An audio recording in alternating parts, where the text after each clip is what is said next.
I think we are live. Hello, everyone, and welcome back to The Red Path. My name is Dara, and you're joining me here on this wonderful Saturday evening for a little bit of a fun live stream. So, over the last couple of weeks, I put out in our Patreon competitive chat if anyone had any questions that they would like to ask me relating to the competitive aspect of the World Eaters and Warhammer 40,000, to pop them in the chat, and I would do a live stream to discuss those questions.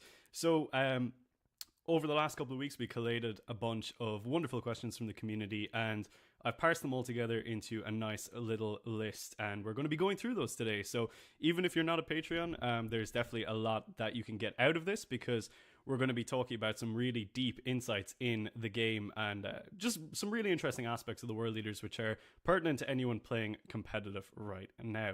So if you are watching this and you have a question that you would like to ask relating to the competitive aspect of the game, which maybe isn't covered here, you can super chat in the chat bar and I will answer the question then. I'll answer the super chats as they come up just to make sure that I don't forget them and they don't get lost. But we will be going through the Patreon questions here. And yeah, basically, if you want to get your own question answered, super chat on the side is really good. And it will help fund my trip to the Manchester GT, which is coming up at the end of the month. So that would be great. But yeah, there's about 13 or 14 questions here. So the stream, it's potentially going to be a little bit long depending on how the discussion goes. So tune in for a nice little couple of hours of talking about World Eaters in the competitive scene. And I'm going to have a lot of fun doing this. I hope you guys have a lot of fun as well. Feel free to get active in the chat as well. I'll be keeping an eye on things and interacting as much as possible. And thank you so much for joining me on this wonderful evening. I know people are busy on a Saturday, but this schedule works for me. So here we are. So we're going to kick things off, and the first question is a really interesting one, which I have a couple of talking points here around it. So excuse me if I'm looking down to the side, it's because I've got a lot of bullet points kind of typed out around these questions. So the first question comes in from one of our Patreons, and it is, how is our current game? So how's the World Eaters game into the emerging meta? So the meta being, Khorne's, Dark Eldar, all those kind of good stuff. I'll have these pop up on the screen as well. So the one thing that I think, to answer this question, it's actually quite a complex one. The meta is really, really diverse right now. We're starting to see things kind of settle into a little bit of a pattern, so to speak, after the balanced status slate, which really shook things up for an awful lot of factions, including ourselves. And now that we've had a couple of weeks since then, the meta has started to stabilize, for want of a better word. But I think what we're actually finding is that we're in a really interesting meta at the minute, because there's not really a whole lot of predictability or uniformity at the top of the game. A lot of factions are winning events, which is really, really cool to see. It looks like it's shaping up to be a healthy meta, fingers crossed. And some of what we would call like meta armies, like armies that are continuously getting up to the top and winning events or podiuming, some of those are very easy for us to play into, while other armies are really, really difficult. So the ones that people wanted answers on was the Necrons, Dark Eldar, Custodes, and Craftworld Eldar. So 4 kind of boogeyman armies that are really drifting to the top right now. And how World Eaters play into all of these factions is vastly different. You kind of have to approach each one with a very different game plan, and the difficulty in beating these armies as a World Eaters player really varies an awful lot. So the big one is Custodes, and I think we'll start with that one because it is by far the hardest matchup that we have at the minute. I can see a lot of people saying, David, UKTC will be swamped by the Custodes meta. It's very true. Already we're seeing UKTC. I think one of our team members, Graduate, is actually at a UKTC event right now. And there was like 19 Custodes armies out of like 120 players. So they were like the second most represented faction. They're very, very popular in the UKTC meta because it favors infantry and how infantry can move around the board. And naturally, Custodes are a very strong infantry army right now. The issue is, and I discussed this a lot with Aiden from Disgustingly Resilient in my recent video that I put out, so you should definitely check that out if you want to deep dive into the Custodes issue. They dominate the melee phase of the game, the combat phase, and they really lock a lot of melee armies out of competitive viability for a lot of different reasons, but primarily and kind of overarching is their ability to manipulate and shut down the movement phase for the attacking player. So what I mean by that is their access to lots of things like -1 damage, fights first, and a whole host of other things that when they're on objectives, they get an awful lot of buffs and they can be extremely hard to kill, as well as having a lot of big point reductions now. So the Custodes are an army for us. It's a massive stat check for us. Like, being able to beat a Custodes player is not going to be easy. It's definitely going to be quite a mental challenge to kind of get through that game. And if the Custodes player is better than the World Leaders player, the matchup really favors the Custodes player. So that's kind of how I feel about Custodes. Definitely a really, really big challenge for us going forward. And if you want to do well at a tournament, you have to anticipate playing them. So we play pretty rough into them. We have some answers. Angron is a pretty good answer to the Custodes in general for a few different reasons. Mainly the fact that he can actually absorb a lot of their damage, and his damage output is good at killing Custodes as well. And then we have things like the Exalted 8-Band, which can kind of match the Custodes in terms of survivability, especially if you pair them with the Demon Prince. But a lot of the time, we are going to be looking to fight into Custodi bricks, which are very hard for us to kill based on our stats. So it's tough to find answers for that one. I personally think that they are our hardest matchup in the meta right now by far and large. Hey, what's up, Aiden? Good to see you in chat. We're talking about Custodes again, so we're ragging on those guys. So yeah, I definitely think they're the hardest matchup for the World Leaders right now, especially when you're looking at the meta armies, because aside from them, we have like the Dark Eldar is one that a lot of people are talking about as well. Like, are Dark Eldar going to be meta? Are they currently meta? It's kind of weird, right? Because Dark Eldar are one of those armies which a lot of people don't actually have, and the people who do have them tend to be fairly diehard dedicated Dark Eldar players. So generally, when you play a Dark Eldar player, especially later in a tournament, they're probably going to be quite good. And they basically got a pretty significant buff in the balanced data set. We're not going to dive too deeply into it, but they are an army that can contend for podiuming or winning GTs, if not pushing towards majors in the right hands. However, I think our army in particular is really good at countering Dark Eldar for a few different reasons, but primarily we have access to things like Fight on Death and Fights First. So Fights First in the hands of the Master of Executions, Fight on Death as a blessing.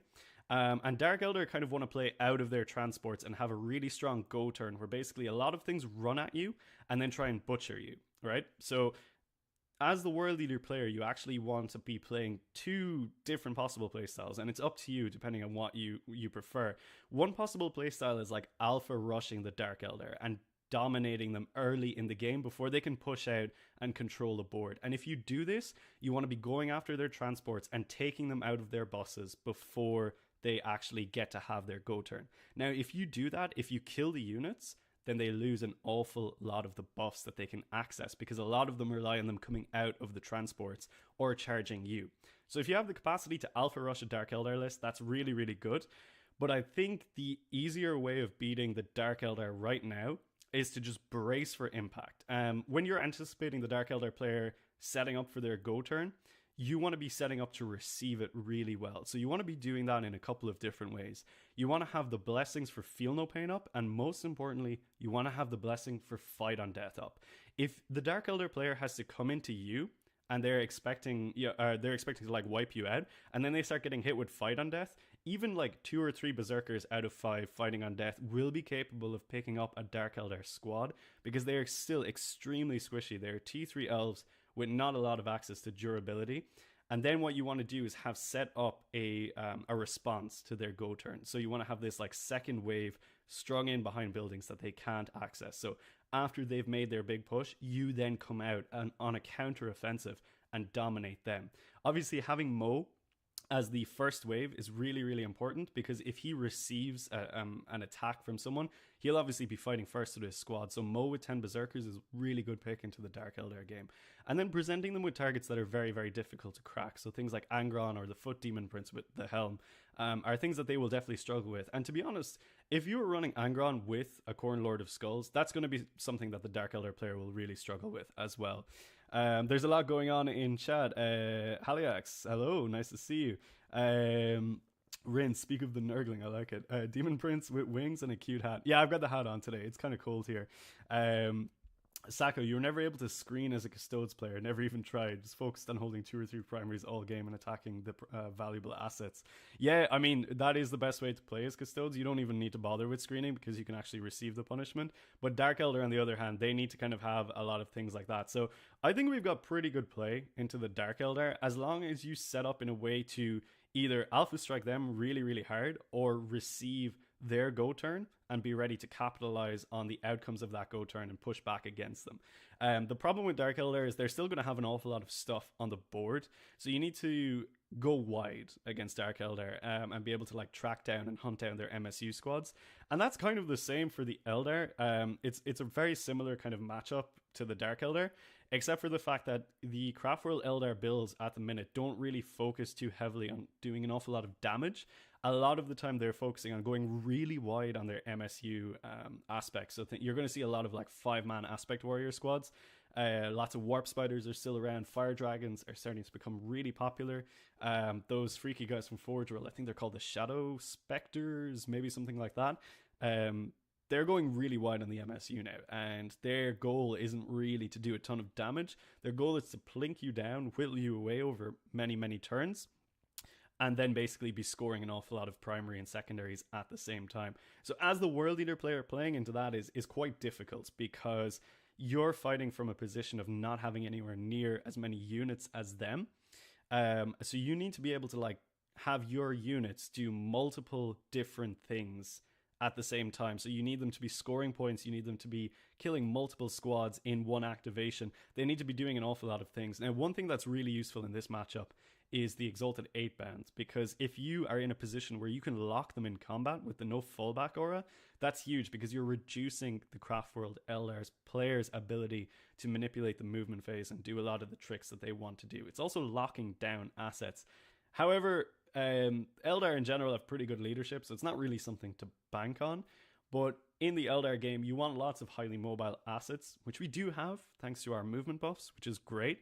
But we also need a lot of things like rapid ingressing in, things coming out of reserve, deep strike elements. You need to be around the board really hard. And one thing that I do like for the Eldar matchup is certain characters like Invocatus and those kind of guys. You don't want them really necessarily attaching to squads, because by themselves, Invocatus in particular is someone who can roam around and pick up a 5-man squad from the Eldar without too much of a threat. And he can just do jobs. You know, he can get busy, be doing his little bits and pieces and all that kind of stuff. So I think the Eldar matchup is still difficult, but it's not as difficult, primarily because they're not bringing as many Night Spinners as they did before, which is really good for us because they used to shut down our movement so much. So that threat is not really as prevalent. You'll still see 1 or 2 coming up from time to time. And they also don't typically bring the Yin-Karn anymore. The Yin-Karn was like really annoying for us to deal with because we didn't have a lot of ways to interact with the Yin-Karn outside of the Craftworld Elder player giving us an opportunity to interact with it. So you're fighting it on their terms. Since that's gone away, what we're dealing with instead is like these wide MSU builds. So we have to kind of think about changing up our play style to come around that.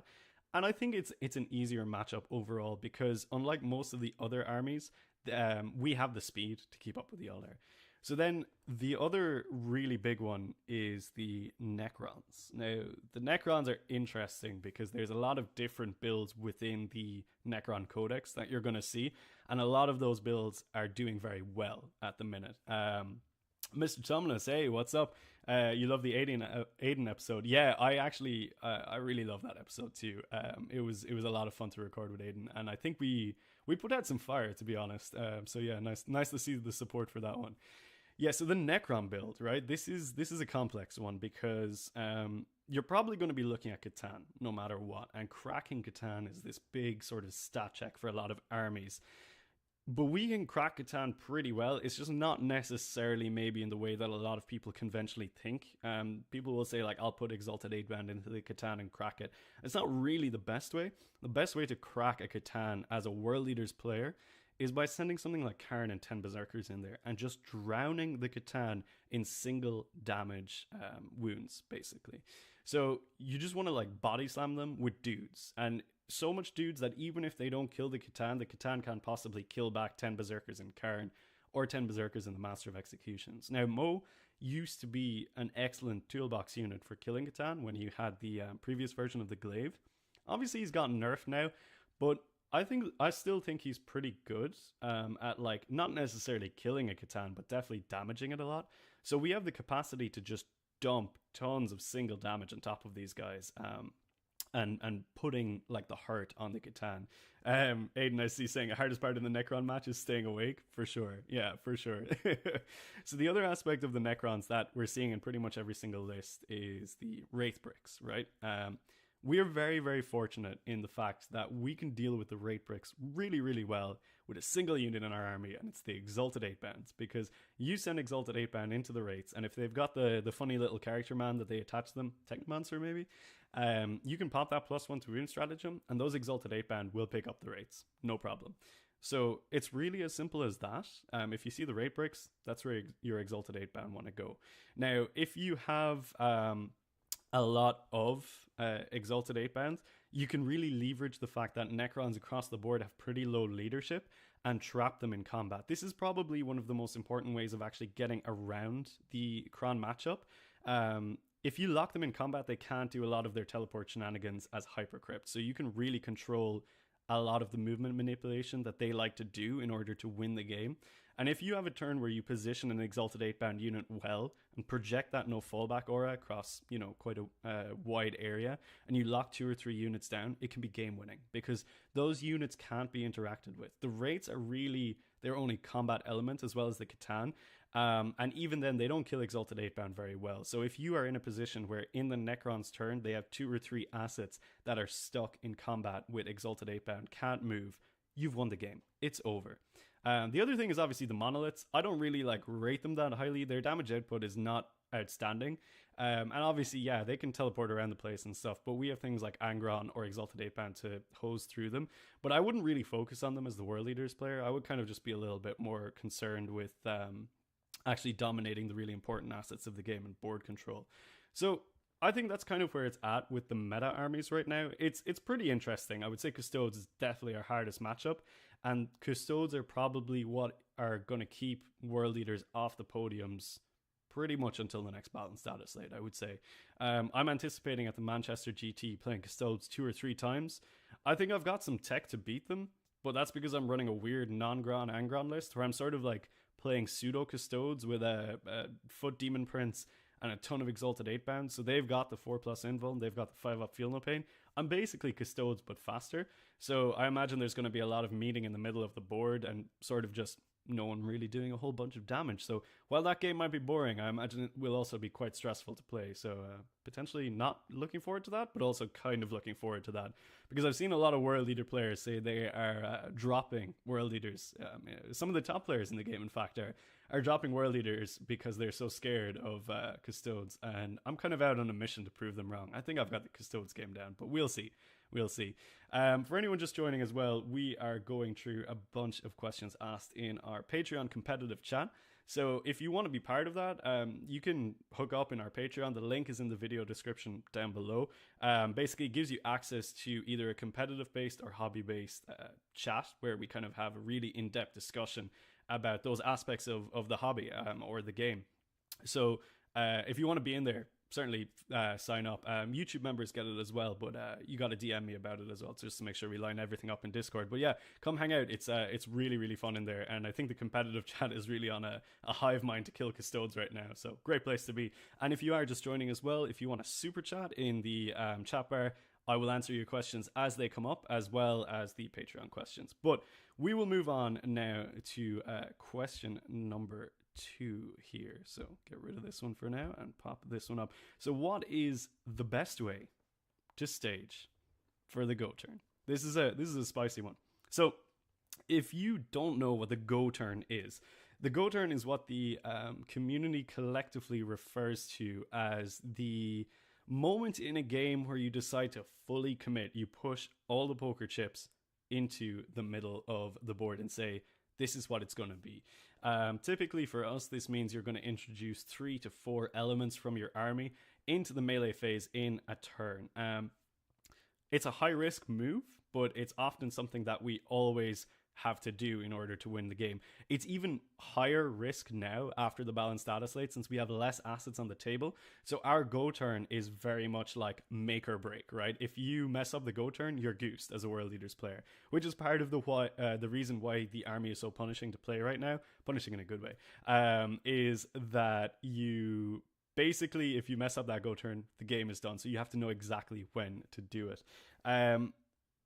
The most important aspect of staging for the go turn, which is the question here, is understanding the layout of the terrain and what objectives you want to control after your go turn, right? And staging around those aspects. So having an understanding of where your units can move in the initial deployment and first 2 turns of movement are the most important parts of staging for the go turn. So the best way to do this is you can practice it at home.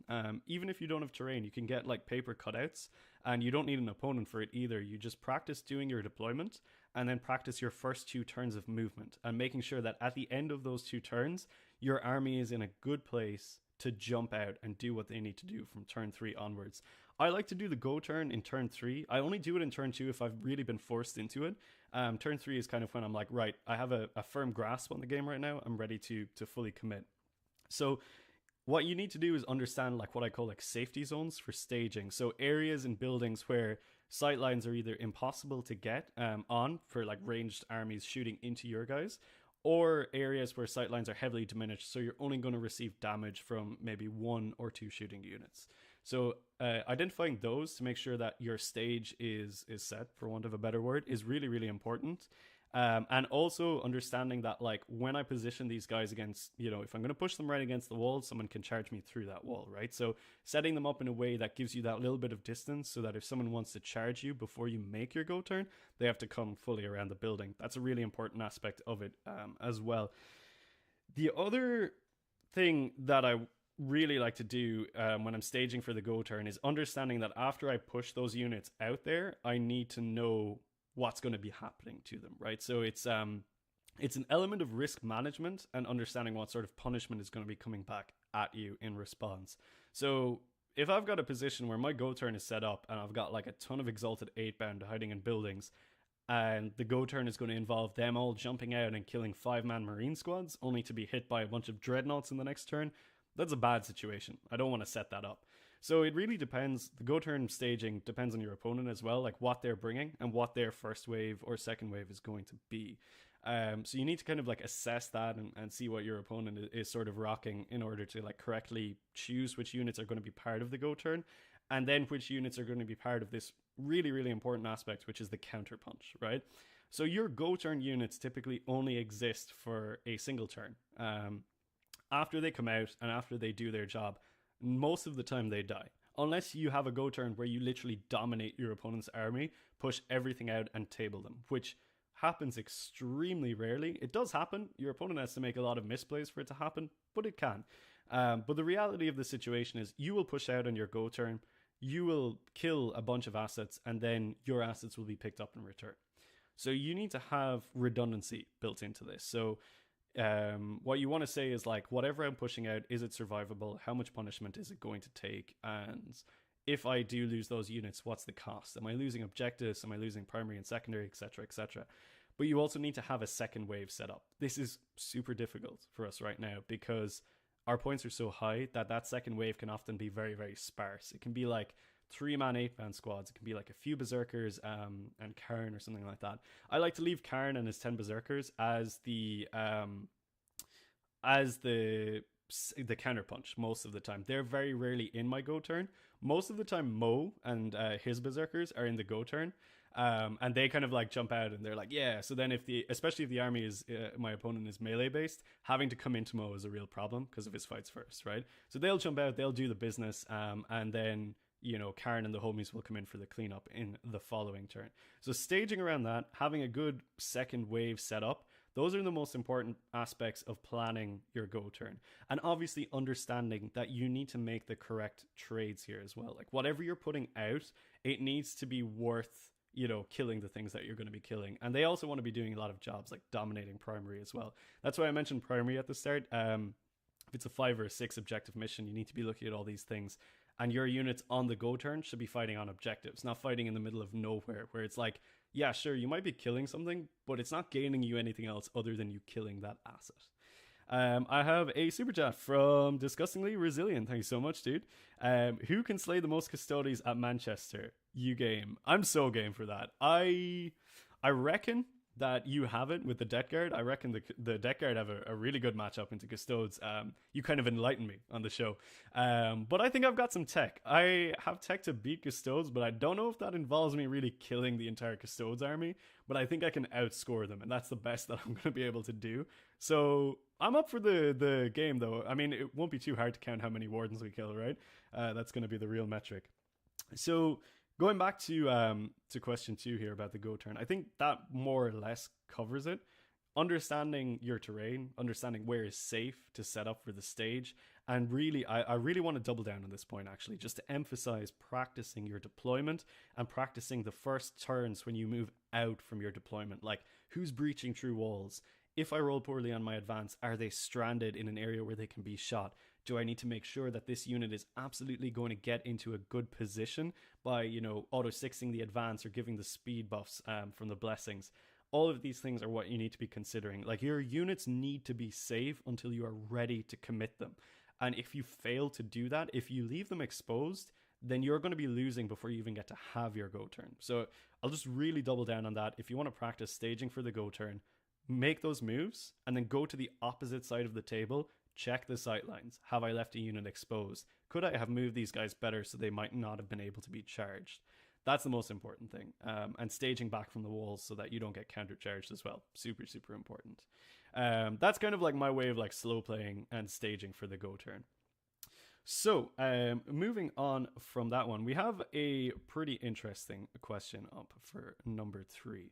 We have, what is the best way to deal with scouts or infiltrators in the turn 1 push? This is something that's cropping up a lot more in the meta these days, mainly because we're seeing a lot more of these types of units appear, and it can be difficult for world leader players who like to do that initial really powerful alpha rush. These scout units and infiltrator units can really shut them down because they reduce our capacity to push out with our own scout moves, and they can form roadblocks.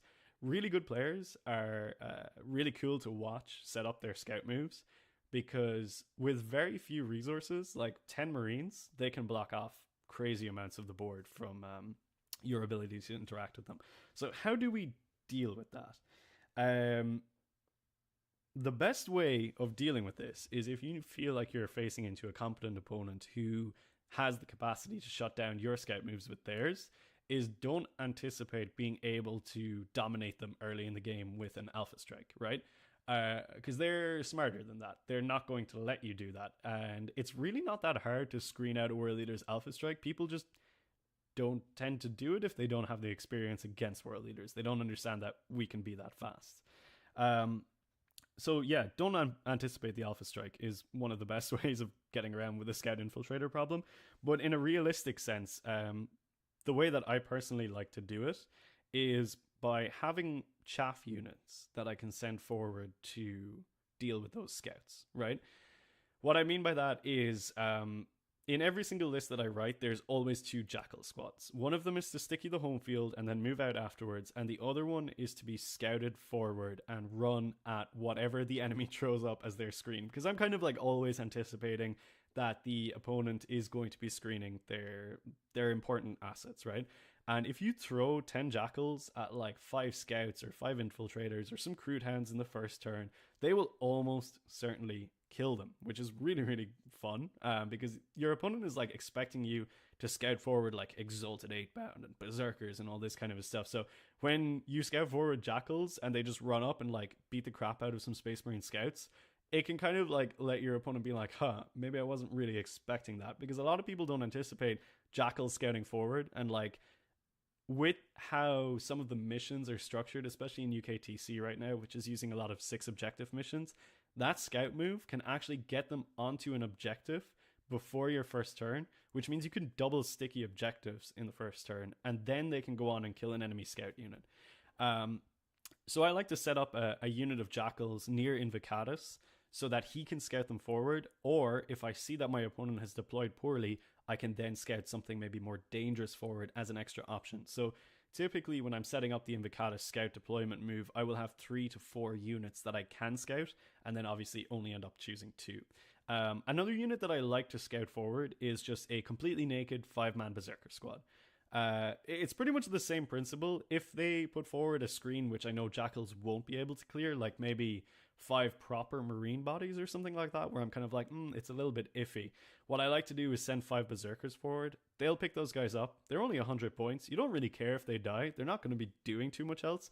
But if they have deployed their scout or screen line poorly, they then have to deal with the fact that those berserkers can blood surge into their lines in their first turn, which can be really problematic. Now, obviously, you should always tell your opponent about the blood surge, and you should tell them in the first turn, like, hey, if you shoot these guys, they will move forward. So if you have the opportunity to like really push your opponent back with a 5-man berserker squad, you absolutely should, because it can add to their cognitive load really early in the game, meaning they have to deal with this problem that they almost certainly weren't anticipating, and it's really annoying to deal with as well. And another thing you can do with that as well is after they've scouted up and killed the screen or infiltrator unit, you can pop that CP to get the 3rd blessing up. And if you put up Feel No Pain or Fight on Death potentially, it can be even more annoying for them to deal with, because it's kind of like, okay, first of all, these guys are going to either be annoying to kill, or if I countercharge them, they can kill me again. And then you also have to combat with the blood surge, and there's a whole other host of things that just like pisses off your opponent early in the game. So I kind of like to do that with the kind of scout threat and stuff. So yeah, basically using it as a way of getting a cheap trade at the start of a game, like with the jackals, you know, trading up in points into something random, or just like, you know, shutting down a part of the board. And if they've scouted so far forward, or like, you know, infiltrator deployed onto an objective, and your guys flip that objective by killing them with like jackals or some trash like that, always remember that even though those jackals are probably going to die in the next turn, you've got a CP stratagem to sticky that objective. You can do that with berserkers as well. It's really useful, and it can set you up for what a lot of the time can be a guaranteed 10 or 15 primary in turn 2. So that's really good. So that is that. I'm just going to have some water, make sure my throat's not running dry. Okay, what do we have in chat going on here? Aiden, you're going to convert a Berserker and a Plague Marine with a pile of Custode helmets below them. And we will have a combined total painted on the base. I love it. We're 100% going to do that. So I hope that answers question number 3, the best way to deal with scouts and infiltrators. If you're just joining us, welcome to the Red Path Saturday evening live stream. I'm Dara, and we're going to be hanging out for another little while, talking about some really fun Patreon questions. If you want to be part of the Patreon hangout in Discord, the links are down below. You know how it is. It helps support the channel and helps keep me going to fun events where I can do fun tournament reports afterwards. If you want to ask a question in chat, super chat it. I will answer it straight away and then move back to the Patreon questions. So we're going to move on because we've got a few to get through here, and we're going to move on to question number 4. I think I like this one as far as I remember. Yeah. So tips for playing into specific archetypes. So what does that mean, first of all? Like, we have to identify like the main archetypes that are present in the game, and they can broadly be categorized into 3 different aspects, for want of a better word. You've got your gun line, you've got your melee focus, and you've got your mixed arms, right? So how you approach these as the World Eater player is very, very different for each one. So we'll talk about gun line first, because it's a fairly common build that is in the meta right now. And to fight into gunline armies as the World Eaters player, you need to focus on pressure. Really, really good pressure and penning the opponent in, keeping them back in their deployment zone for as long as possible. And while you are doing that, you need to rack up as many points on the board as you possibly can, because almost certainly, if you're playing into a good gunline player, you are going to be tabled in turn 4 at the latest. So this matchup, the gunline archetype, relies on you scoring really heavily, really early, and anticipating not existing in the end of the game. Or if you do exist, it's like 1 or 2 units that are running around doing like very small amounts of work, right? Reserving units in this game is really impactful as well, something that can come in a little bit later on and score points as your forces start to diminish. But really the most important thing is keeping your opponent locked within their deployment zone and withstanding a lot of punishment. So units like Exalted 8-Bound are really good for this because they can dish out a lot of punishment, but they can also take it back as well. And if you just start rolling hot on your 5s, they can stick around for a really long period of time. So most of the time, the gunline matchup involves like heavy overcommitment. Like all the stuff I said about the go turn and staging slowly and having 2 waves, that doesn't really apply in the gunline matchup. You need to go hard and you need to go fast. So get the speed boss up at the start of the game, fly across the board and pressure the crap out of them. You want them to be dealing with the front line of their deployment zone and a problem in it for every single turn of the game for as long as you possibly can. So you're talking like Angron bum rushing forward, Exalted 8-Bound bum rushing forward, Berserkers, like hitting them with wave after wave of blood surging Berserkers is really good too. Meanwhile, in the middle of the board, you probably have things like Jackals or Spawn or like empty Rhinos or like the remainder of Berserker squads that have mostly died just running around doing things like deploy teleport homers or like cleanse or, what's that one where they pick the objective? I can't remember. The secondary stuff basically. And if you manage to do that and keep them pressured in for long enough, you will keep their primary so low that regardless of their secondaries, they will almost not guaranteed not be able to come back into the game. So that's how I kind of deal with the gunline army. It's tough because it feels like you're really overcommitting and you're losing a lot of resources quite quickly in the game, but you just have to keep an eye on the score and make sure the sacrifice of your valuable units in like turn 2 and turn 3 or maybe even turn 1 is worth it for the accumulation of primary and secondary point score. So yeah, play that one hard is basically the way of getting around it. So we'll move on to melee then, which is almost the exact opposite of dealing with that. The melee matchup relies on really slow play and understanding how to make the exact correct trades and identifying the opponent making mistakes in how they're setting up and capitalizing on those mistakes. So typically the melee versus melee matchup or like the mirror match or anything like that, from what I've found, it tends to be kind of like this freaky Mexican standoff, for want of a better word, where you've got like both your armies setting up behind walls and people are a little bit too afraid to break. And normally the first person who breaks and tries to do the go turn and really kind of like put down a lot of damage, unless their go turn is really, really successful, which most of the time it's not if you set up correctly, that's the person who loses the game. And then the person who does the counter punch is usually the person who wins the game, provided they've set up correctly to receive it. So it kind of harkens back to the Dark Elder matchup that I was saying earlier, where, you kind of really have to sit there and sort of be like, right, what's my second wave going to be here? What am I going to give them? And then what am I going to hit them back with? Melee chicken, as Warboss says. It's exactly melee chicken. Like, one of my favorite, it's tangential, but it's a good example of it. One of my favorite examples of this was at a tournament towards the end of 9th edition. I was playing against a Custodes player, and there was an objective in the middle of the board, and there was 2 runes on either side of it. And he had his entire army set up behind that rune, and I had my entire army set up behind that one. And he came out first. He put a lot of stuff onto the middle of the objective, and he basically said, deal with this, or I win the game. And this was in like turn 4, where we both had basically no score. And I said, okay, I will. And I brought out all my Red Butchers and all the buffs that they had on them at that time. And I dealt with it.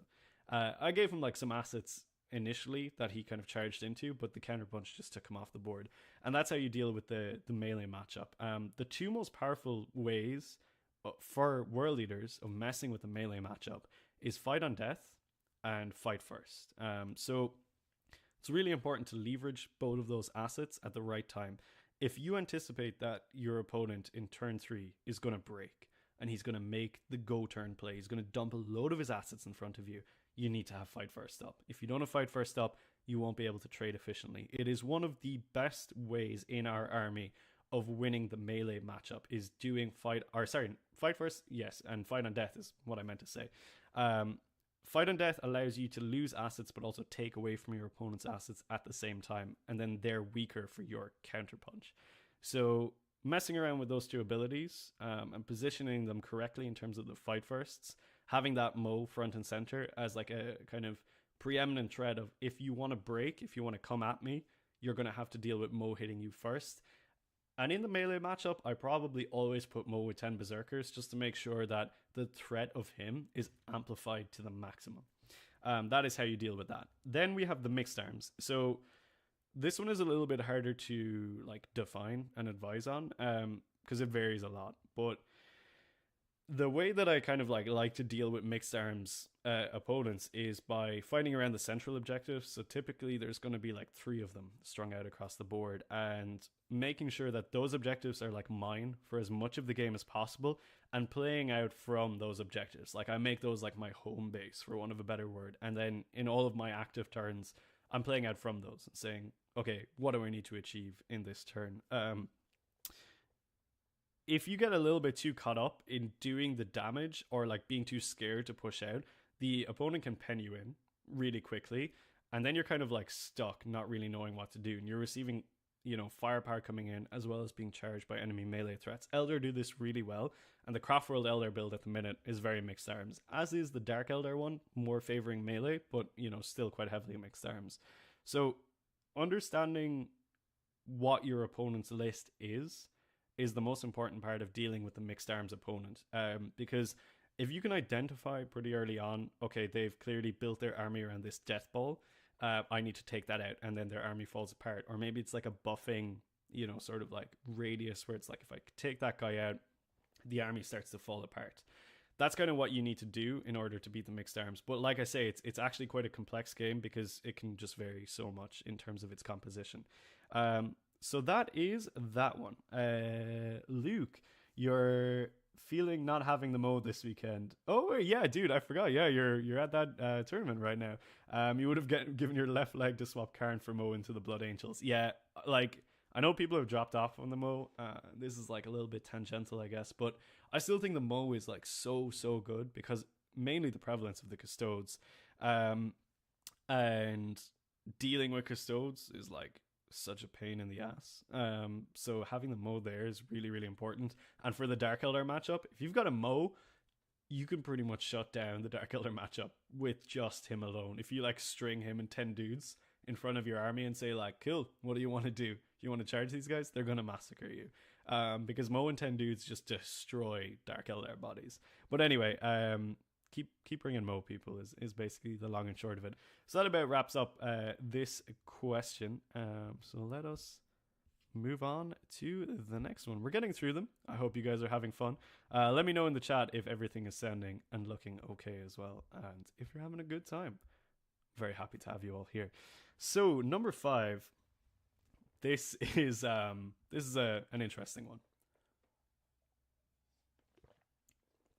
Basically, the question is, what are the core mechanics that should be mastered to be a good player? So basically, how do I get good? The caveat to this question was specifically not focusing on the fight phase, right? Because a lot of people will tell you, oh, you know, you tell them, like, I'm playing World Leaders, how do I get good in the game? And everyone will say, master the fight phase. It's not really true. Like, obviously, fight phase mastery is pretty important, but it's not the most important aspect to master as a World Leaders player. And if you want to get better at being a World Leaders player, the most important aspect, in my opinion, to really lock down, and it kind of harkens back to setting up for the go turn earlier, is mastering the movement phase. And the most competent and intelligent players in this game will tell you, pretty much regardless of what army you're playing, mastering the movement phase is the most important part of being very good at Warhammer. And that encompasses an awful lot of things, right? It's understanding where you need to be, like positioning in the broader scheme of things. If I put this unit here, what can it do? And most importantly, if I put this unit here, where can it be in 2 to 3 turns time? So having the ability to kind of look ahead in the game is really, really important, and will help like improve your movement phase. So one of the things that I was saying earlier, practicing deploying and then practicing your first 2 movement positions, because that typically World Leader players don't do a lot of damage in the first couple of turns. So you can practice that agnostic of having an opponent, but just understanding where can my army go, what are its like common sort of like movement radiuses, where's the maximum rune that this unit can establish itself in, and how am I going to be holding the primary and doing the secondaries at the same time. That's like super important, because at the end of the day, the game is all about being places and scoring points. Killing things is like the third most important part of the game, right? It's like it sort of happens while you're doing the more important things, like getting to your primary and doing your secondaries. So really spending time to focus on your movement and understand where you might have moved wrong is like very important for actually mastering the game. And currently, I would say, with where World Eaters are right now in terms of like how difficult slash easy it is to play them, you will learn very quickly how to be good at movement, because this army punishes the crap out of you if you move poorly. If you expose a valuable asset like Exalted 8 Pound or 10 Berserkers too early in the game and you lose them, you are going to really pay for that. And that is a byproduct of balanced status slate, but it's like, obviously it's an annoying thing, but you can look at it in a good way and say like, hey, this is an opportunity to get better at movement. So how can I preserve my assets for as long as possible, and make them kind of like, get the mileage out of them, basically. Another really important thing is like getting around the idea of understanding and mitigating risk and damage, while still scoring as much as possible and removing the opponent's assets at the same time. So what I mean by this is like going back to like the go turn and the counterpunch and all that sort of stuff, is understanding like, if I put this unit out on the table, what is it doing for me? I might be killing this other unit, which may be equivocal in points, but is it also scoring primary points? Am I getting on an objective? Am I achieving a secondary with this as well? And this is something that, while practice helps with it, it also comes with time. As you get more games and play more reps, you will start to understand where your score is coming from and what you are doing to contribute to the score or lack thereof, for want of a better word. With that kind of repetition, you will really get used to maximizing your units and also understanding what amount of punishment those units can take in order to still be active on the battlefield. So that's like the risk management. And the game is really about risk management and positioning at the end of the day. It's understanding like, I want to achieve these things. It's going to be risky to achieve those things, and I will put assets on the board that can be removed. So is the acquisition of those things, like the removal of enemy units or the scoring of points, is that worth the loss of this asset in my army? And that's a question you have to ask yourself consistently throughout a game in order to kind of make sure that you're doing well, basically. So it's a little bit abstract, but it's kind of a more abstract question, I would say, so it kind of lends itself to abstract answers. So yeah, going back to like practicing movement and deploying, blah blah blah, we've talked through all that. And then this is a really important one: mitigating points of failure. I see this like so often, especially in the World Leaders community, and like I love you guys so much, but it's like one of the most common complaints is like, bro, the whole game was hinging on a 10-inch charge and I didn't make it, and then I lost and I can't believe it. And I'm like, why was the whole game hinging on a 10-inch charge, bro? Like, why did that happen? So yeah, mitigating the amount of situations like that is pretty important to actually being good at the game. And that one doesn't really come with time. That just kind of comes with like being able to like look at the board and say, okay, cool, I can get here and it's going to be a 4-inch charge, or I can go for this like high risk, high reward play, go for a 10-inch charge and I'm going to like kill loads of stuff. And you never do that, right? You just don't do that. Just go with the thing that is going to work the vast majority of the time and just do it, right? Because making high risk plays in Warhammer is like the most common way of losing the game. It's just like, it's not worth it unless you're in a desperate situation where you absolutely have to and you're guaranteed to lose the game if you don't go for the play. That's the only time I would do it. Otherwise, I'm just like, all right, cool. It's a really common thing that I say, both on the Red Path and like when I'm talking to people at tournaments and stuff. I never go for a charge that's less than 6 inches unless I desperately have to do it. Otherwise, it's like 6-inch charges are the maximum that I feel comfortable with. Everything after that is like, oh, yo, this is like super risky. And even then, I hate 6-inch charges. I'm like, I want to be hitting the 4s all the time. And we have the speed. World Leaders are so fast. You can make those short charges if you want to. Just don't go for the high risk plays and go for the long bomb charges because it doesn't pay off. It's not worth it. Okay. So those are like the main things, as well as like mastery of the fight phase. And like we could talk about mastering the fight phase for a very long time, but it's obviously a really important part of like being a good world leaders player is like understanding the mechanisms that you have access to in the fight phase outside of killing your opponent, and that is like super complex. There's loads of videos out there on it. We've done a ton ourselves on the channel, and I don't know, that's maybe something that like if you want more of that, that's like a great place for the Patreon competitive chat on Discord, so hop in there if you want to. But yeah, that's like a deep question, and the question specifically was like outside of the fight phase, what are the most important things to master? So just to summarize it, movement and deployment, practice them. Just, you don't need an opponent, you don't need a table. Well, you need a table, you don't need a proper table. Just practice that, do it on TTS, just do the first 2 turns of movement, swap to the other side of the table and check, and if it's all good, you're doing fine. Otherwise, like if you find yourself losing a ton of assets in turn 1 and turn 2, it's probably because you moved incorrectly rather than your opponent playing a really, really powerful army or something. Unless like indirect suddenly gets super powerful, in which case, what can we do? So that is the summary of that question. Master the movement phase, master your risk mitigation, and understand how to maximize the value of your own assets. Especially in the current meta, maximizing the value of our units is like the only way we can win. So that finishes that one. I can see a bunch of chat going on here.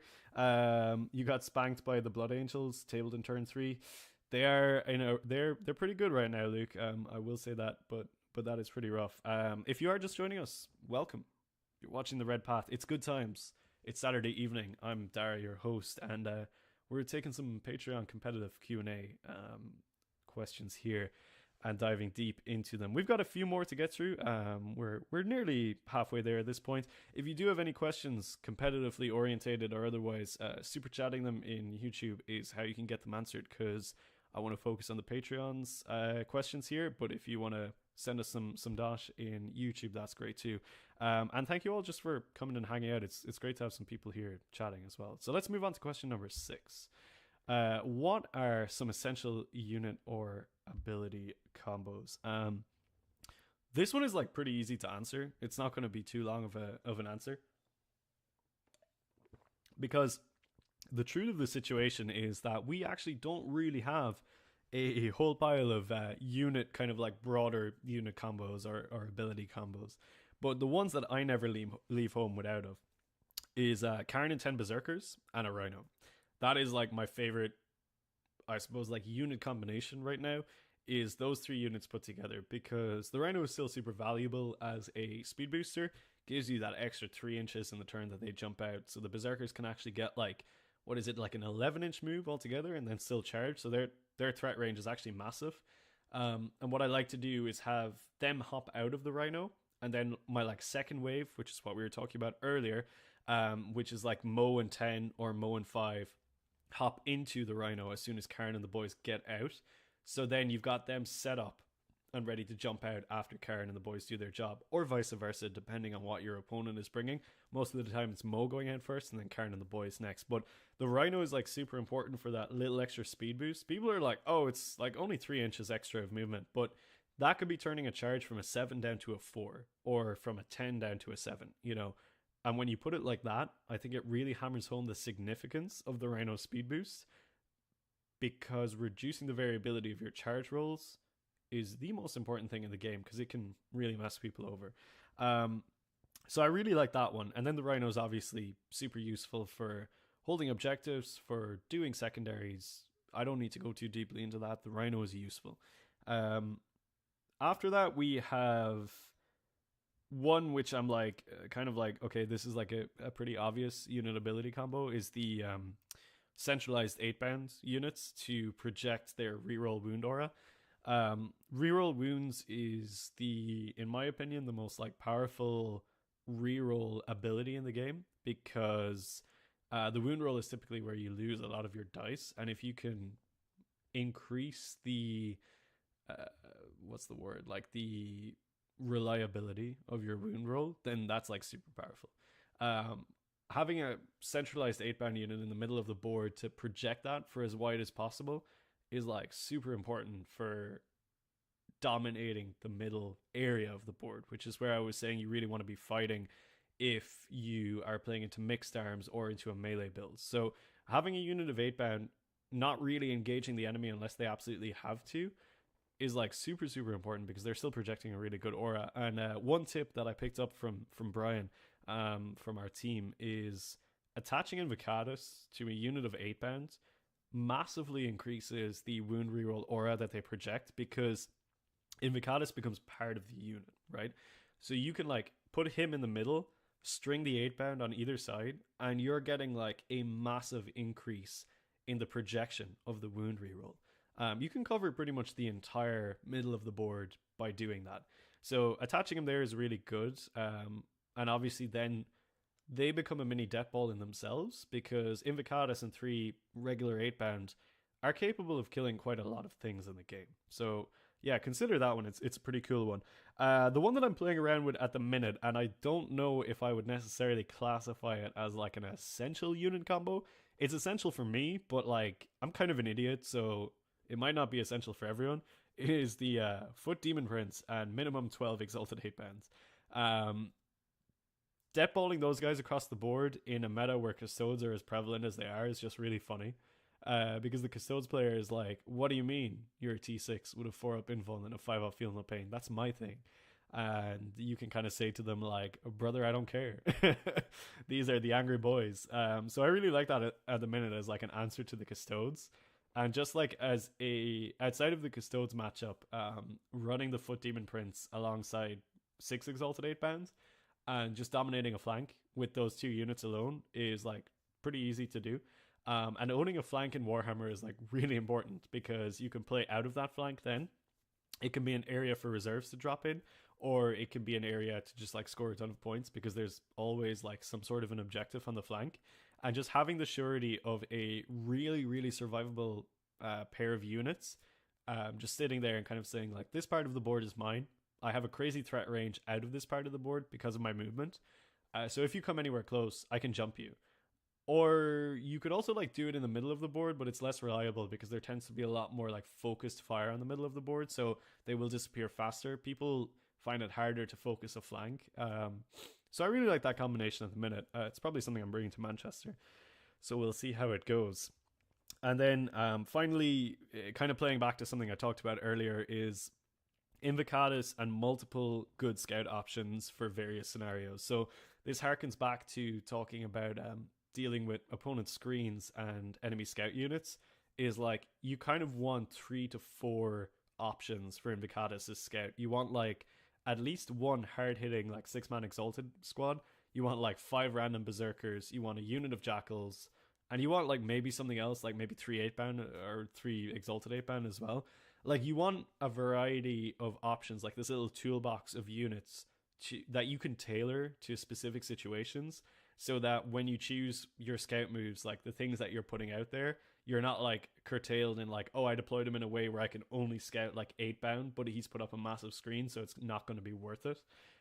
They're the situations that you want to avoid. So like that's the other combination that I like, is like Invocatus and a ton of good units. Apart from that, there's not like too many like standout like massive unit combinations that I think are like available to us right now. Apart from like, because like a lot of our units by themselves do a lot of heavy lifting, you know, so that's kind of where it's at. So that is that question. I'm just gonna get rid of this now, and we can move on to the next one. These next couple of questions are gonna get a little bit philosophical, so hopefully we have some fun in them. So what does it mean to be a World Eaters player? That is a good question. I suppose this is going to vary for a lot of different people, because we all have our different reasons for playing World Eaters, and it would be really cool if chat joined in here, because this is like a broader question, right? And I'm really curious to see what other people think as to what it means to be a World Eaters player. So hop into the chat and let me know. But what does it mean to me, I guess, is the pertinent question. To me, it's like really wanting to like embrace and master a more complex and harder way of playing 40k. at its core, like playing the game as a melee only army is like really difficult. It's like always been quite difficult, and in the current iteration of the rules, it's like exceptionally difficult. So going into things as like, you know, oh, I know I'm playing like a hard mode army here is like really fun, because like every victory is like super meaningful. You're like, yes, I earned that victory. You know, it's really cool. So that's like a really important part of playing World Leaders for me, is embracing this like harder aspect of the game quite willingly and jumping into that challenge. Because I like the game to be challenging for myself, and I find like playing World Leaders does that for me. Another aspect of it is like, so I want to play the game competitively, right? But I feel like it's really important to ensure that both sides of the table still have a really fun time during the game. And most of the time, unless you like alpha strike the bejesus out of your opponent, that happens with World Leaders. And it's like really important to me to like play that type of game where it's like an interactive experience. You know, I'm not rocking up with a ton of indirects and like blowing you off the board turn one, or like, you know, the Eldar Wraith Knight list and just dominating you. It's not really why I'm like playing Warhammer. It's like I want like a game of like, I come and hit you, you come and hit me, I lose some stuff, you lose some stuff. It's all like, oh, you know, what's going on? It's like exciting, and like, you know, everyone's running around losing their minds. So like that's like a pretty important part of it for me too. And yeah, like fighting from an underdog position is like a lot of the time where it is with World Leaders. We've obviously gone through some recent periods where we've been quite powerful, but they're kind of like few and far between, and most of the time we're like fighting from an underdog position, and that's really cool because like your opponents are typically like, oh sick, you're playing World Leaders, you know, that's cool. Especially back before we had a codex, it was like, this is awesome, you know. So like stuff like that is really fun, playing against the odds, that kind of is a thing. And then like playing that interactive and dynamic game of 40k, and also like, you know, the community is a pretty big part of wanting to play World Leaders, because you guys are like pretty awesome, and it's like very fun to hang out with all the other World Leader players. And I think it's like we're really lucky in the sense of like the vast majority of the time it's people wanting to build each other up rather than like, you know, fight against each other.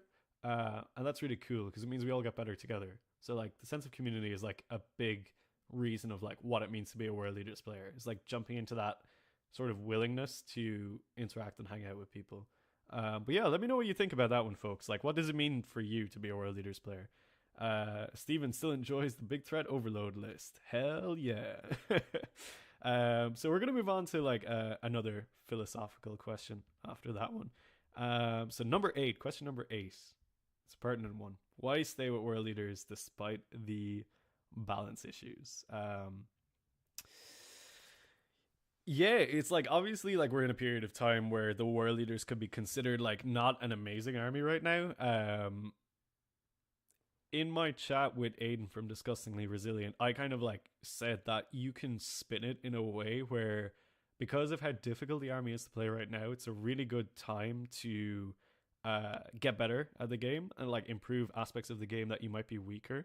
So that's like part of it. But like the main reason that like I personally am staying with World Leaders despite the balanced status slate is like literally just the community. Like I've made a lot of friends from playing World Leaders, and like I talk to a lot of people every single day about playing World Leaders, and I run a YouTube channel about playing World Leaders. So if I suddenly stop playing World Leaders, all of that would like disappear, you know, not like instantly, but it just wouldn't be there anymore. And it's like such a core part of like what I do now, and like enjoyment and fulfillment that I get, that like it's kind of agnostic if the army is like good or bad. I'm still having fun with it.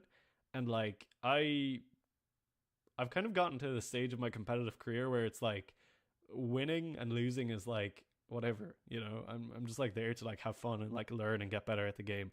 Obviously I want to do well, but like, you know, it's just about having a good time. And then like, yeah, going back to like, I really like fighting from an underdog position. I've kind of like had to do it in like various aspects of my life, like outside of Warhammer for like forever. So like being able to do it in Warhammer is like fun because you're never expected to win. So when you lose, it's not a big deal. And when you win, it's really cool. And that's awesome, you know, like it's just really cool. And yeah, it's like, so it's like a challenge and a puzzle to be solved, a good time to improve and all that kind of stuff. But like, I mean, I would always say like it's bad now, sure, but it's going to be good later. And like these balance windows are fast. Like GW is turning around balance data slates like every 3 months or 6 months or whatever. So like, yeah, sure. If it's bad right now, like what does that actually mean, right? I'm gonna play like maybe 20 games, go to maybe like 2 tournaments in this balance window. How much is that really going to impact my enjoyment of the game versus like I decide to like sell my army and pick up a meta army, and then like be really good for like 2 months and then have to do it all again. So like it's much more rewarding to like ride a faction through the highs and lows. And like I see a lot of like top channels and like so-called top competitive players say like, oh, in order to be better at the game, just play a good army. And like I couldn't disagree with that more. Like getting better at the game means like you take an army that isn't literally carrying you to victory and learning where you as a player are going wrong, rather than like, oh, I don't know if I'm playing good or bad because this army is just so powerful that I'm being carried through the game. So like use it as a learning opportunity, what's going on in chat here, blah blah blah. World Leaders is about the absolutely unnecessary destruction versus tactics. To a point, yeah. I think like in the lore, yes. On the competitive table, maybe also yes. Sako's noticed that most people on Red Path seem pretty unaggressive. Yeah, like our community is so cool. I can't like say it enough. Like appreciate you homies an awful lot. Discussing the resilient, your worst fear with deck guard becoming OP because it's just not fun to play when the odds are so stacked in your favor. That's like literally exactly my opinion. Like when World Leaders were good, so in 9th edition we had like the Invo Rush, where like you could just like bum rush your opponent with like Invocatus and a ton of crap and just like dominate in turn 1. And I never ran that build. And like nothing against people who did. It's totally fine to like want to play the powerful thing. But like I don't really like playing the powerful thing. And then when like Angron was super good recently, I like dropped him after LGT because I was just like, this isn't like that fun anymore. And like I find with really powerful armies, the play pattern gets really repetitive. And like a repetitive play pattern is like how I stop losing interest in the game, because it's just like, oh, I'm just playing the same game all the time. So if you play like a more challenging aspect of the game, be it an army that's bad or an aspect of an army that is good, but like you take the bad stuff, you're always going to have like a really changeable game. Your play pattern's never going to be the same. And you'll just, I don't know, like you're just going to get better. Like what more do I need to say? Yeah, that's kind of what I think about it. Khorne loves orcs. Technically, yes. So what else do I have there? Oh yeah, like the last thing on this point is like I just love melee. Like it's so fun. Like it's just really fun to play a melee army, and I love the World Leaders. Like this is not a like competitive aspect of it, but like I love World Leaders so much. I love their lore. I love my war band, like my own personal lore. I just love it all. I've put my heart and soul into my army. It's like won me a ton of painting awards. I'm not gonna like just drop them, because it's like not powerful right now. I've stuck with them this long. I stuck with them through 8th edition, where they were literally like 20% win rate, so it'll be fine. So yeah, stick with the army, guys. Like it's gonna be worth it, and it's in hindsight, it's not gonna feel that long afterwards when we get powerful again. You're finding the most jank in the deck guard detachment, and your goal is to take it 4-1 to an event. Hell yeah. All right, let's move on from the philosophical questions. We have question number 9 coming up here now. Getting through them, folks. We're getting through them. Just a reminder, if you want to ask a question on the stream, super chat us and we will get to it. So this is a very cut and dry answer versus like the more philosophical ones just there, which I really enjoy answering because it makes me have to think. Are allies viable? No, is the long and short of it. So what do we have as allies, right? We've got knights and we've got demons, and currently neither of these allies offer something which we don't have already in our book, or like for significantly cheaper, or like at a benefit. Like, so for example, like brigands are something that people were taking before, but like our Mauler Fiend has dropped a lot in points, and our Mauler Fiend is, or sorry, not Mauler Fiend, Forge Fiend. Our Forge Fiend is really cheap now, and it's also really good at shooting custodes, which you're gonna want to do if you're going to a tournament. It's like kill custodes is like most important thing for World Leaders right now.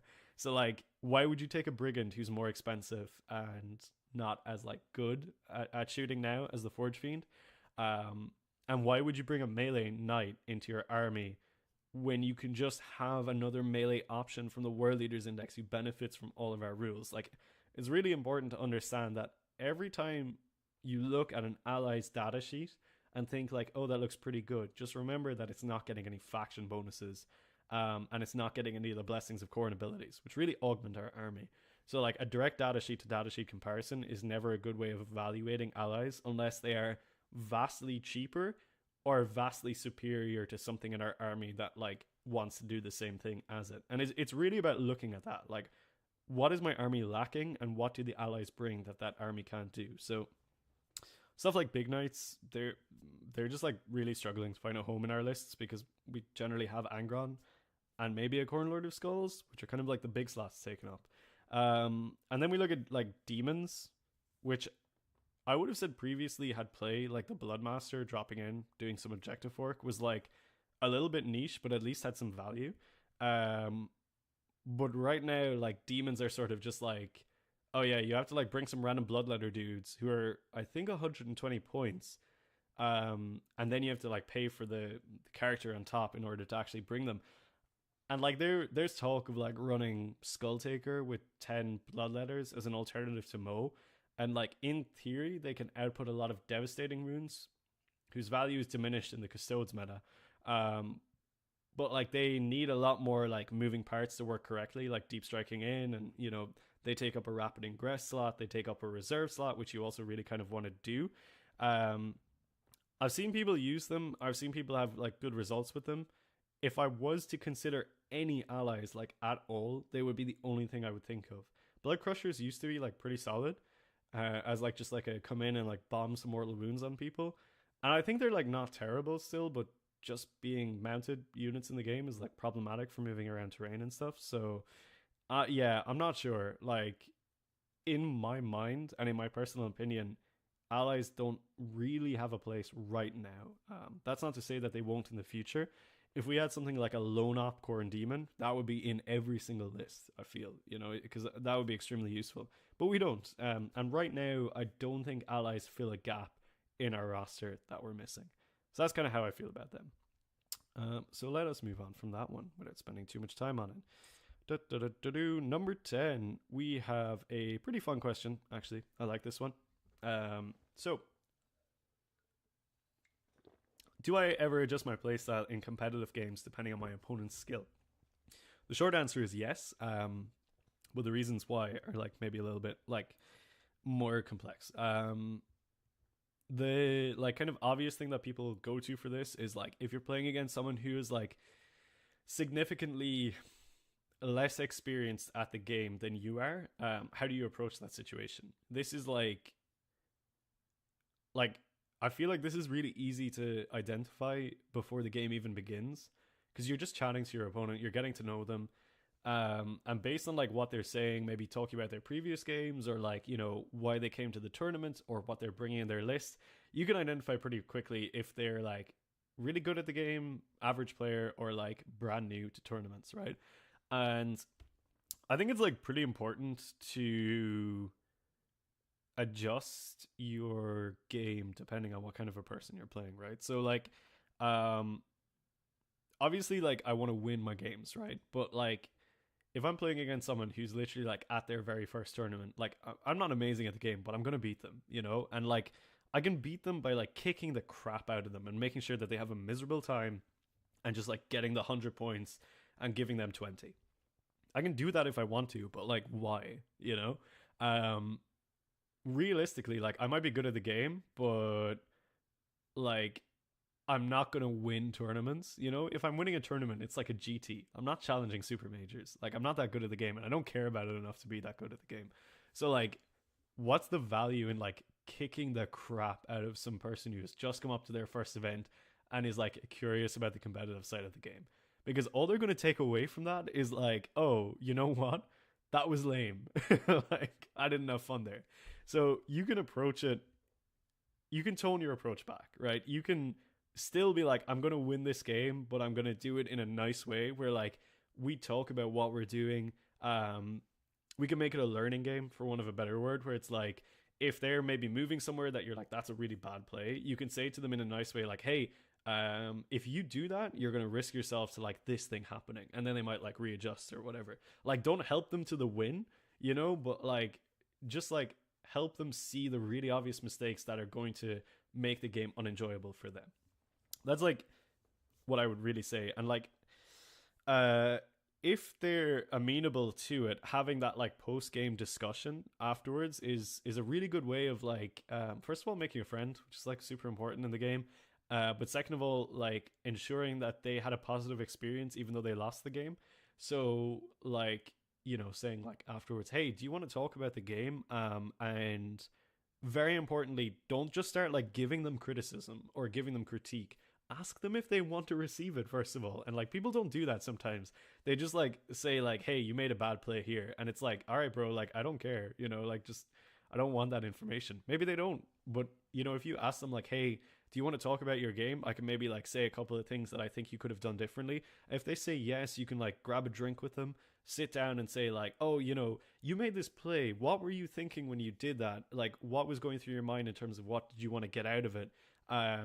And then maybe this is what I thought you could have done differently, which maybe would have been better. And like doing it in a constructive way is super important, rather than just saying like that play was bad, you shouldn't have done that. Like ask them what they were thinking about, and then that's a much easier way of getting into their headspace and saying like, okay, this is how you would like reevaluate that play into a better situation. In terms of like actually playing the game, like yeah, I generally tone it back. Like I think a kind of a good example of this is like if anyone watched my stream game on the LGT, I played against like a custodes guy who was like pretty new to competitive play, and because it was like a stream game, I didn't really get to have that initial conversation with them about like where they're at with the game and stuff. And we kind of just like launched into it because, you know, it's on stream and stuff, and we're all like oof, pent up. And like pretty quickly, I think in like turn 2, I realized that like I was going to beat this guy like pretty badly, but I didn't want it to be like a bad experience for the stream partly, but also like for him. So if you like watch that game back, you can kind of see like I pair it back in turns 3 onwards and just like start doing silly things like, you know, moving Angron in like random places and like doing a lot of takebacks and walking through stuff. And I think that was like really, really important for like, because we got to like, we hung out and stuff afterwards, and that was like really nice. And you know, we had that chat of like, oh yeah, like what are you thinking about doing after this, you know? So like pairing it back and just like playing a more constructive game, like a 2-person game, rather than like the one player I dominate the shit out of you, is like pretty important in my opinion. Anyway, Haliax, thank you so much for the super chat. Cheers for the Q&A. Had a Q but 50 blood letters not enough. Wait, is that is that all it is? You had a Q? Oh wait, were you asking about allies or something? 50 blood letters not enough. Can you like type in chat what that was, and I'll circle back to it. Brun with the 100 or bust. Yeah, for sure, dude. Yeah, I feel you. But yeah, that's kind of where I'm at with that. And then on the flip side of it, against like really high skill opponents, I like dial my focus up like to the next level. If I get like the impression, if I'm playing someone that I know, like at Coventry last year, I played Jokel Janssen from Team Ignite. And I was like straight up like, yeah, okay, cool, I have to like play the game of my life here. So I really like switch it on for those games. But I can't play at that level consistently for an entire tournament because like the mental burnout is like a real thing.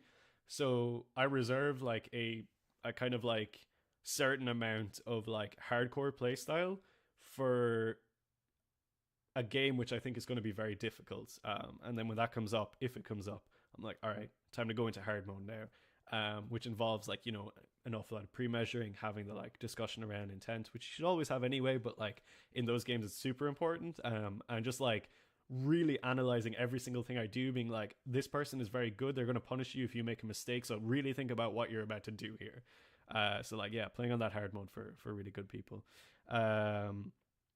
My super chat is a 50-letter cap. Oh, that's annoying. I need to change that. What are we going on here? Haliax, you wanted to ask if anything from the lore also attracted you to World Leaders or only gameplay. Yeah, so this is like actually a cool story. Just to like segue on that at the end of this question.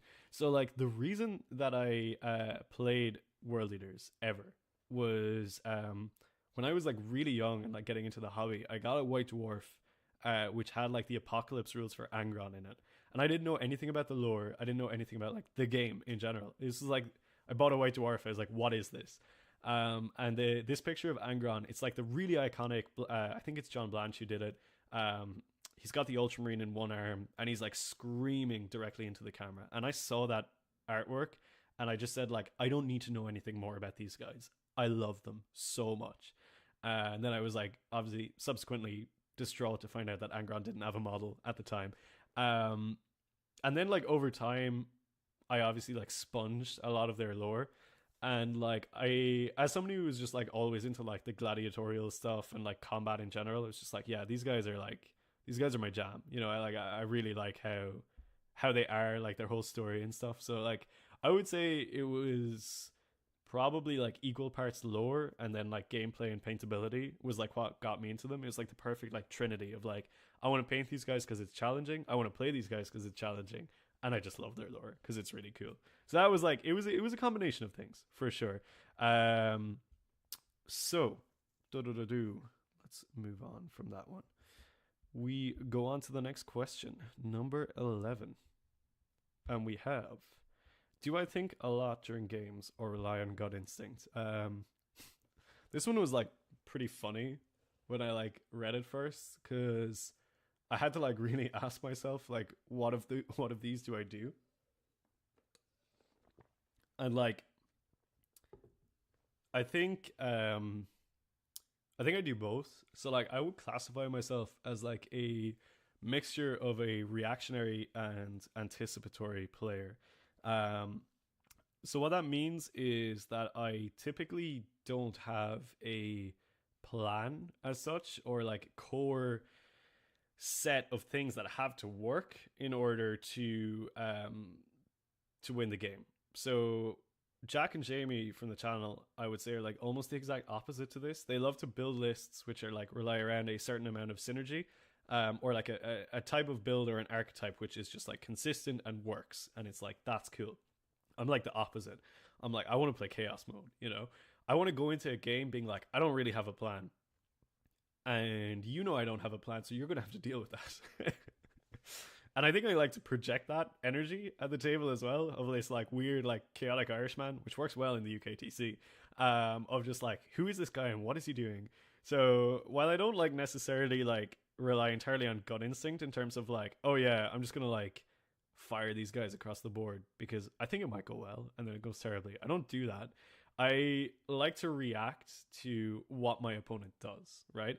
So I like to see what their game plan is and then disrupt it, right? I'm just like, okay, I can see you're building around this thing. I can see you want to play around these areas. And my brain is just like, how am I going to mess that up? You know, how am I going to ruin their day?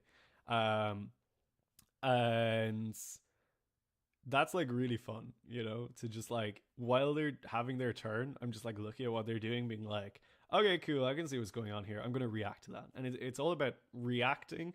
And then the anticipatory thing is like, while I do my reaction to their play, I'm still trying to anticipate what they're going to do to respond to me, right? So it's like a two-step thing.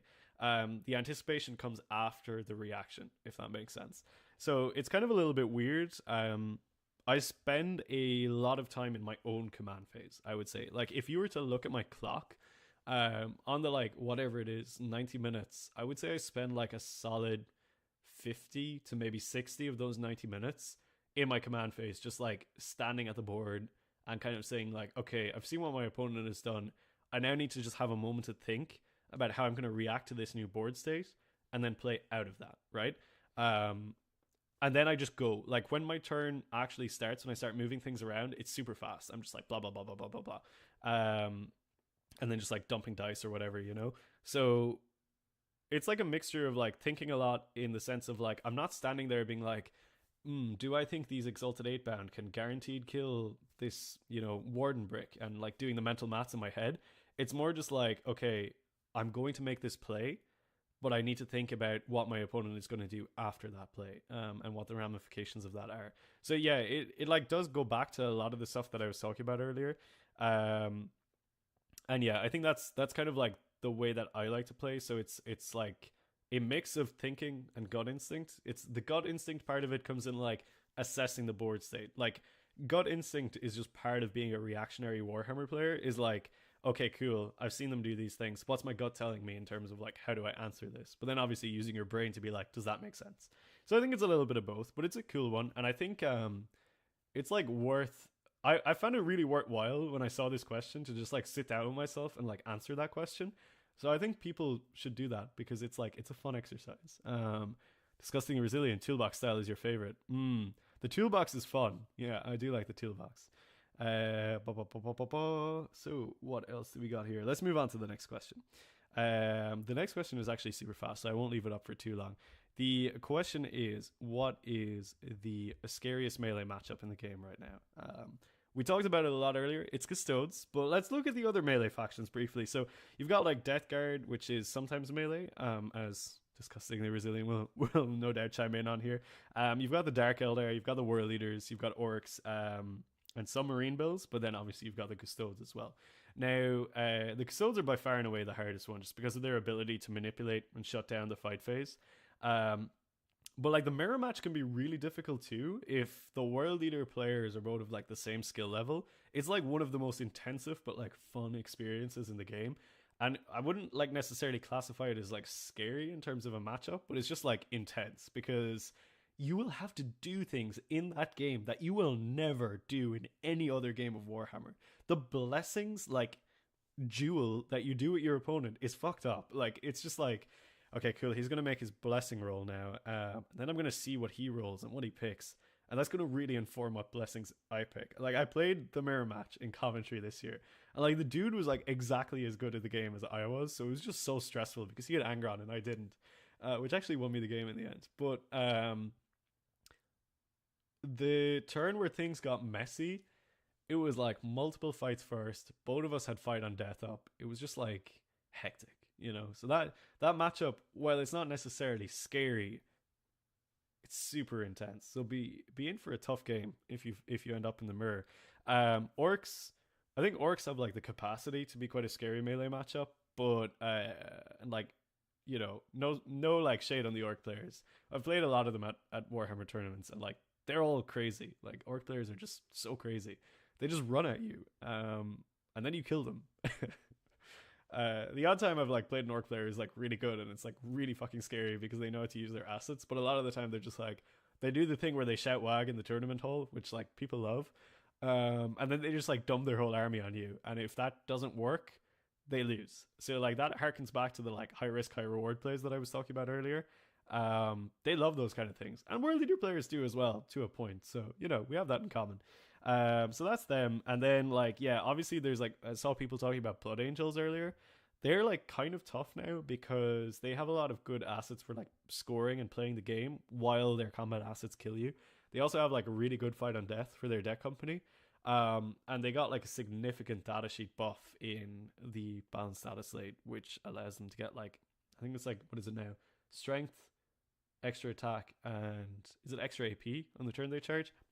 They get like 3 things now, so they're pretty scary, and they will outnumber us because they just have cheaper units, which means they can play the trading game way more efficiently than we can. So that's pretty scary. But I would say by far and away, like the Custodes match is just like they dominate the fight phase, they completely control it, and you need to play the game of your life to beat them as the World Leader player. So that is that one. We are moving into what will be the last question. So if you are joining us and want to answer or want to ask your own questions, a little super chat will get that done. And even if you can't fit your question in the like 50 word letter super chat thing, just type it out afterwards and I'll get to it anyway.